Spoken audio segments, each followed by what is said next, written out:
Thank you, thank you. Let me get started. So this is one of the screens that we have in our Netflix app. It's a very simple, straightforward screen. It's a payment screen where we're trying to get a user to give us their credit and debit card information. There's a clear title up top. It asks users to give us that information. It's a form. It has simple input fields. We ask for their name, their card information, billing zip code, relevant things that we need to get their membership started. We also have just one button on the page. It's big, it's bold, it's bright, it's a red button, and it says Start Membership. Now, we were trying to get people to give us more credit cards. We were trying to get more people to sign up for Netflix. And this is the last point, the last page in the sign-up flow, after which they become a member. Now, this is an example, also an example of the same page. If you're wondering what's different about it, it's that in the first version, the zip code field is second from last. And in the second version, it's all the way down in the bottom. It's a subtle difference, but important. And then there's a third version of this page. And in this one, if you have a discerning eye, you see that the zip code is pushed up right under the name field. It becomes the first numeric field on the page. And then a fourth version. And in this one, there's no zip code field at all. So if you're wondering how we did this, we basically grabbed the IP address of the user, and from that, we grabbed the geolocation, and we grabbed a zip code from that and used that as billing zip code. Now, if you saw the title of my talk, you know that this is an A/B test. The first is the control version. It is the existing version of the UI that's functioning that most users see. And 2, 3, and 4 are attempts that we tried to do to increase the number of clicks on that Start Membership button. Now, who here thinks that changing this subtle one little input box actually made a difference in the number of clicks? Show of hands? OK. And who thinks it didn't make any difference? Ah, 2 non-believers. OK. Well, everyone who guessed that it made a change was right. Variant 2 was slightly green, mostly flat.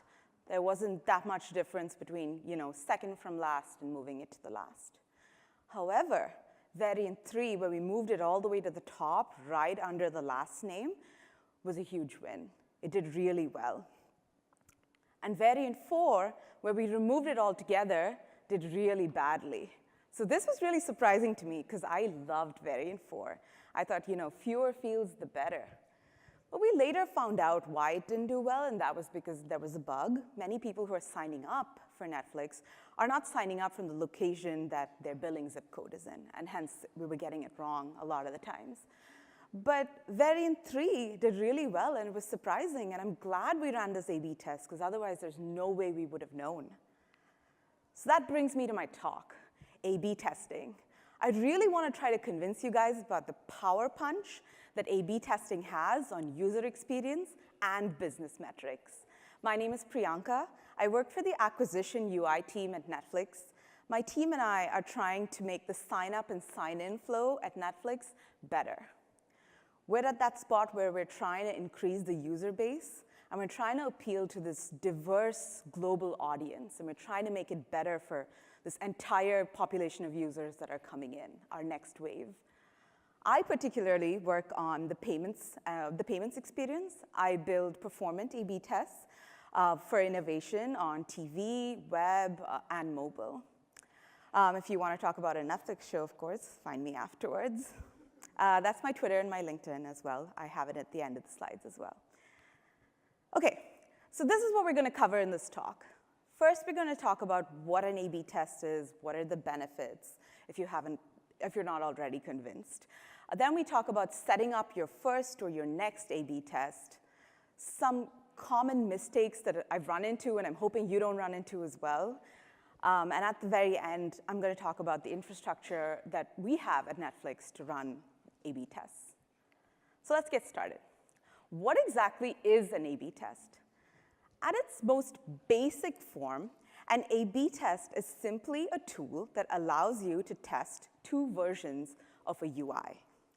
Now, most of us associate A/B tests with web applications, mobile applications, and generally the internet. But actually, the concepts behind A/B testing have been around since 100 years almost. So in the roaring 20s, apart from drinking like in The Great Gatsby, many statisticians thought about A/B testing, and they actually worked with agriculturists at the time. And they asked important questions like, what happens if we add more fertilizer to one part, or no fertilizer at all to another part? And that's the basic principle of what we're using today as well. We're trying to isolate UI changes, and we're trying to understand the impact of it against an existing UI, so it gives us more confidence before we make changes out in the wild in front of other users. It gives us data, and data is king. We always want to know the impact before we make a change to make sure we're going in the right direction. Okay, great. So now we all agree we want that data, we want to set up an A/B test. So how does one go about setting up an A/B test? So I have a whole list of items. I know it's a lot. We'll go through one by one what they actually mean. So first, imagine you have an app. You have multiple pages, you have multiple CTAs, you have colors, you have text. There's so many things you can change. So where do you begin? I think it's always good to start, again, with data. You want to start by making changes to the high traffic areas of your app. You want to look at conversion rates and places where there's friction for users, and you want to try to make that better. Now, you can also do a little bit of word-of-mouth research, find out what people are complaining about, what you think is unclear, and then think about what you can improve to make that better. Next, you want to identify your goals. Now, simply put, all of us want to make money. You know, your macro goal is you want to increase revenue, right? But you also have to think about your micro goals for every single page. Now, if you have a page that's marketing an email newsletter, on that page, you want to increase subscription. If they do sign up for that newsletter, you want to make that newsletter a little bit better. So you want to make engagement on that newsletter better. You want to make sharing that newsletter easier. And then if they end up coming onto your site, you want to make adding to a cart a little bit easier. And then once it's in the cart, you can make buying just a little bit easier. And in the end, you contribute to this macro goal of like increasing the revenue and improving your business metrics. So identify those micro goals on every single page. For me, in payment testing, it's very straightforward. We want to make sure that people give us payment information and successfully start membership. Next, we want to talk about generating a hypothesis. Now, at the risk of sounding exaggerated, I do think that this is the most important part in setting up an A/B test. Now, the hypothesis helps you answer the question of why. Why am I running this test? And if you don't have an answer to that, well, you can still run your tests, but I think it's a really bad idea. If you cannot pinpoint exactly why you're running a test, it's probably a really bad idea to run that test. It's kind of like going out, you're going on a night out, you get dressed up, you charge your phone, you call your friends, and you all go out, and you have a good time, but which part made it the good time? Was it the place you chose? Was it that you were wearing something you liked, or your phone had charged and you could call Uber? What was it that made it fun? So you need to know, you have to have a hypothesis. It's important to have a structure, a three-part sentence. It's an if, and you insert a variable. If I change this variable, then what is the outcome that you expect? Concrete outcome. And because of what rationale? You have to have this three-part sentence. A hypothesis is not open-ended. It's a concrete statement, and it forms the basis of your test. Next, you create the variations. Now, you know you want to increase clicks on a button. So what do? You try to make the button brighter. You try to make less text. You try to figure out what the variations that you're testing on. you can have one control and multiple variations to test all the variables that you have in mind. But you come up with a spec, a clearly defined spec of all the things you want to test. Next, you determine your sample size. It's important to understand that there is statistical uncertainty when you're testing, this test with a large group of people. But so as a result, you want to make sure that you're choosing enough people to run this experimental variation on so you can have confidence in the results. The bigger the sample size, the more confidence you can have in the results. For example, you have, 100,000 users visiting your site. It's not enough if you test your variation with 10 people. It has to be a large number of people so you know that you've gotten all of your varied audience in and you've gotten all of their experience and make sure that they really like the test version. Next, you split equally and randomly. So this is really important. As I was telling you, you could have users that are so different. Some come in on a small iPhone 5 screen, others come in on a large desktop, some come in with really powerful internet, while others come in on a 2G or a 3G connection. And you want to make sure that your test variation works for all of those users, because you care about this diverse audience, and all of them mean money to you, right? So you want to make sure that it works for everybody. Now, an A/B test, by definition, is a randomized controlled experiment, which means that if you randomly split large audience into various cells or variations that they might have, you will end up with them equally split across various test variations, which is a wonderful thing, which is what you want. Okay, which is what you want. So that's what you should do, and especially with a large website, you can be sure that this will happen on its own. Then you want to serialize. So imagine you're trying to, as I said, you have a mobile screen, you have a button, and you're trying to get people to click on that button. Imagine you have one test, and it has two cells. You have the control, and you have the variant in which we're adding more text. We're trying to give people more context, and you're trying to give them more information, and you're running this test. And imagine you have another idea, or somebody else in your organization has another idea, and in this one, they have two cells as well. There's a control experience, and then they also try to make the button bigger. And imagine you're both running at the same time. So as I was telling you, audience is split equally and randomly across cells. So 25% will get both the control versions. Great. No change. They just end up with the control version. Another 25% ends up with the control version of test 2 and the more text variant. And they like it. They like the more text. They like the more context. So you're like, oh, okay, test 1 is doing great. That's awesome. And then suddenly you have 25% of the audience who gets control of test 1 and the bigger button in test 2, and they really, really like it, and they're really happy, and they love it, and more people are clicking on it. And then there's this unfortunate little set of people who ended up with more text and a bigger button, and they're on a mobile screen, and they can't see the text anymore, and they can't see the button anymore. No one's clicking on it, and that cell does really badly. As a result, both of your tests suffer. You have no idea what really happened and which test, or was it the combination of it that messed up the results. So it's always important to plan and serialize your tests. Next, you want to start small.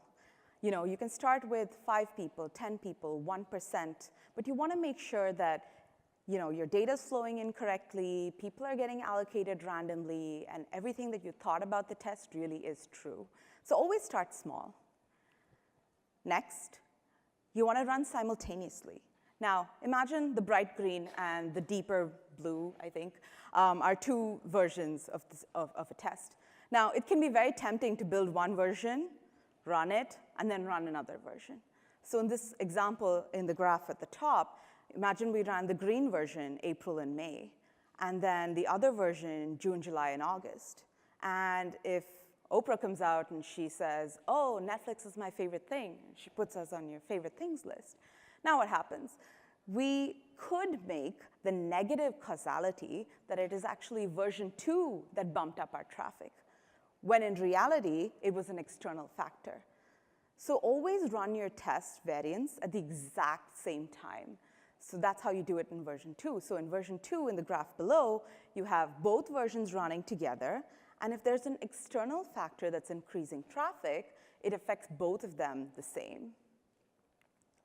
And last, you want to analyze your results. This is the exciting part. You've done the work, you've run the test, and now you're analyzing the results. And you want to look for metrics that you identified when you started out with, as well as unexpected surprise results. I once ran a test to increase the number of clicks on a page where users were updating their payment information after they became a member. And the test didn't do so great, which was, kind of disappointing. It was just average. And then we found out that we were actually reducing the number of customer service calls, which was great because we were reducing the load on our customer service agents, which was a secondary metric. And we started to pay more attention to secondary metrics after that. OK, so now we figured out how to set up an A/B test. So let's get negative now. So what are the things that can go wrong? It sounds really great. You have this data, and you want to get set up. So what can go wrong? So here are some common mistakes that I've run into, and we'll go through them one by one. So first of all, you want to let A/B tests run their course. Most tools, A/B testing tools, are real time. So as soon as you start the test, 24 hours later, you start seeing that your test variation isn't doing so well. You see that people are dropping off. And you're immediately tempted to, oh, I know why this is. I think it's because of A, B, C, and you try to go and fix it. But never do that. We've discussed that these things are random, right? They're randomly allocated. So you want to give it the entire test duration so that users have the time, different users have the time to go to different variations and give you a better read. So always give it that time. Next, you want to look at the correct variables. I know I mentioned that looking at secondary metrics is important, but many times you can really confuse yourself and end up in a place which is known as spurious correlations if you look at a large page of data, if you're just looking at data and you're trying to make associations with your test.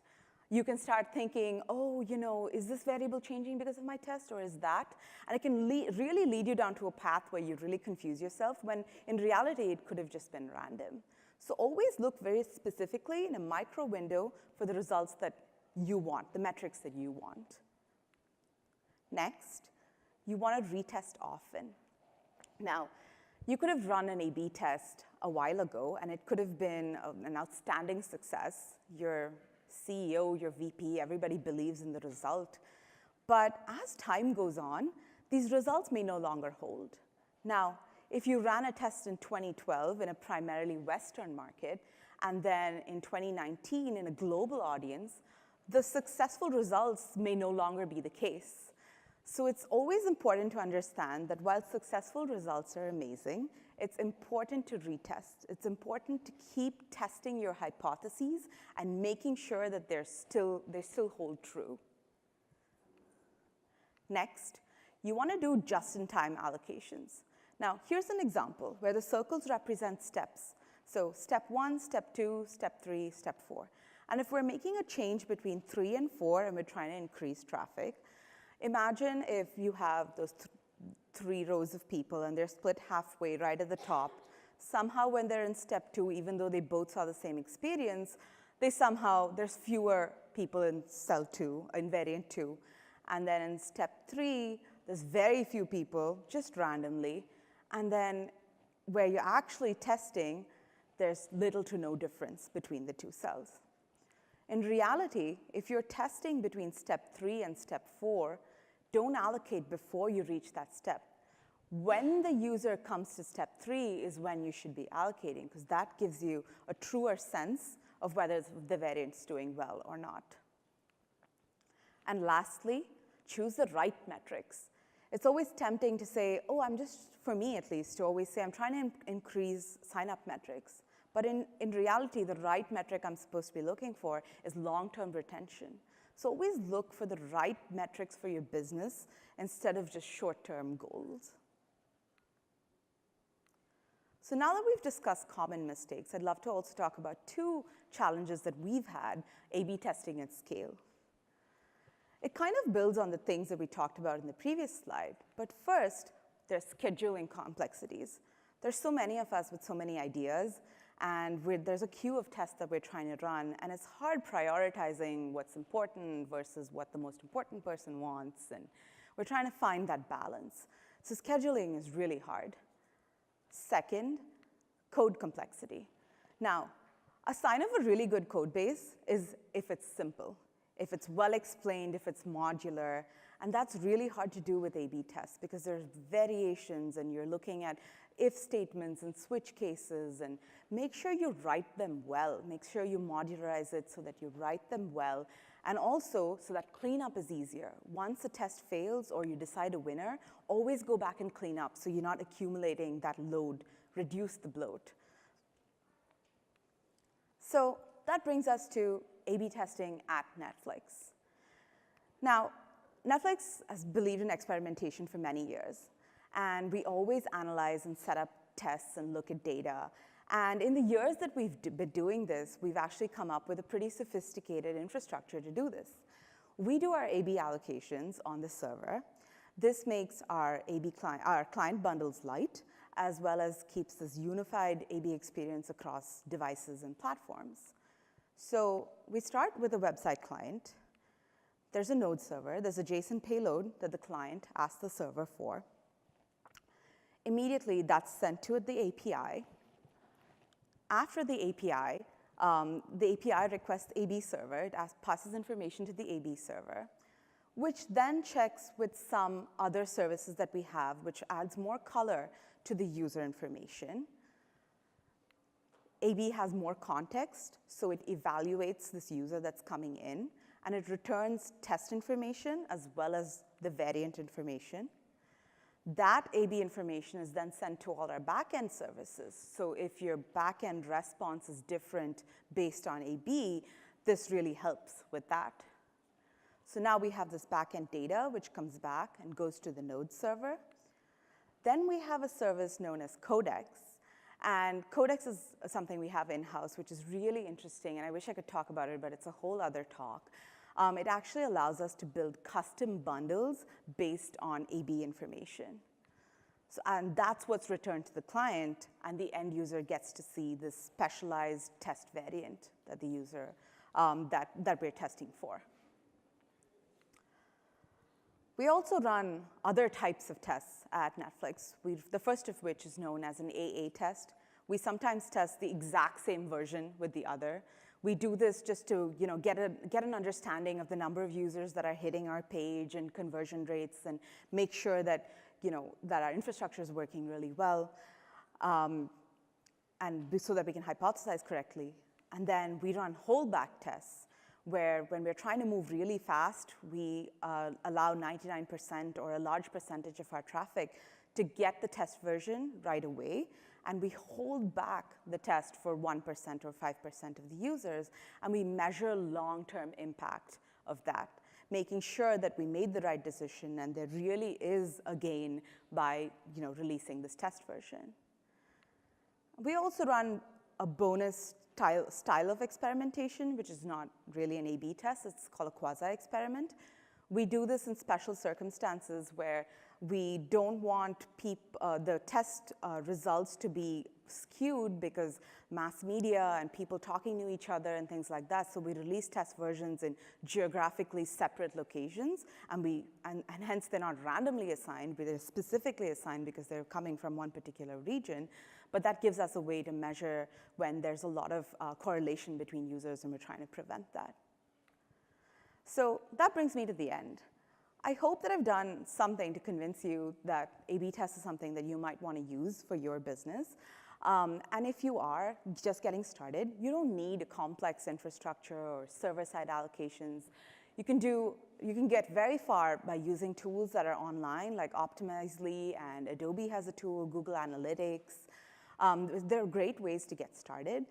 And if there's anything more you want to talk about for A/B testing, please come find me after or hit me up on Twitter or LinkedIn.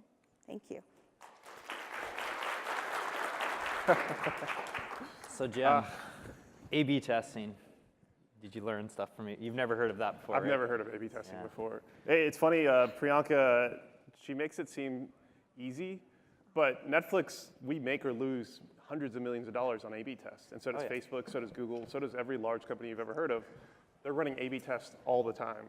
But we do it to really learn to make sure that we're doing the best user experience. Yeah, because we're bad at guesstimating things. No. So, Priyanka, we have a Bandersnatch style choose your own adventure question. Oh my God. So like we're on the same team. We're actually all on the same team. Yeah, Yeah, so we don't have to we don't have to take it easy on her. So you can either A, do a detailed breakdown of what p-values mean in regards to A/B tests, Okay. or you can tell us what your favorite Netflix original is. Oh. So it's So up to obviously you. the p-value is going to be the easiest thing to talk through. But then, you know, I feel like this is a marketing opportunity and I should be talking about these shows.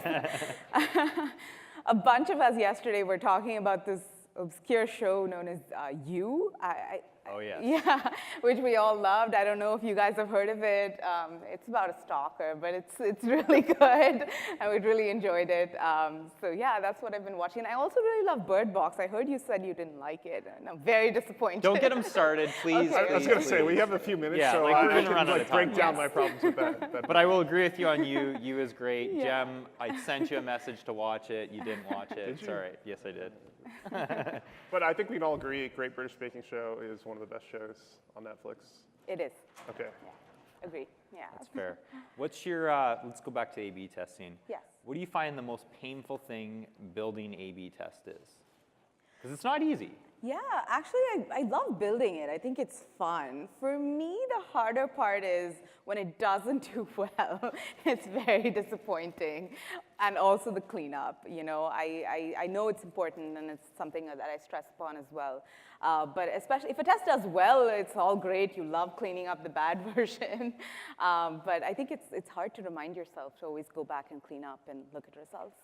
Yeah, it does feel good to clean up though, because if we keep leaving those in there, it's just code bloat, and it's something that we're gonna have to deal with at some point. Yeah. A/B tests are great because they're kind of an existential exercise of being an engineer, because you want to write as clean a code as possible, but you're going to throw away 90% of that code in like a month or two. So it's really kind of a weird balance you have to strike.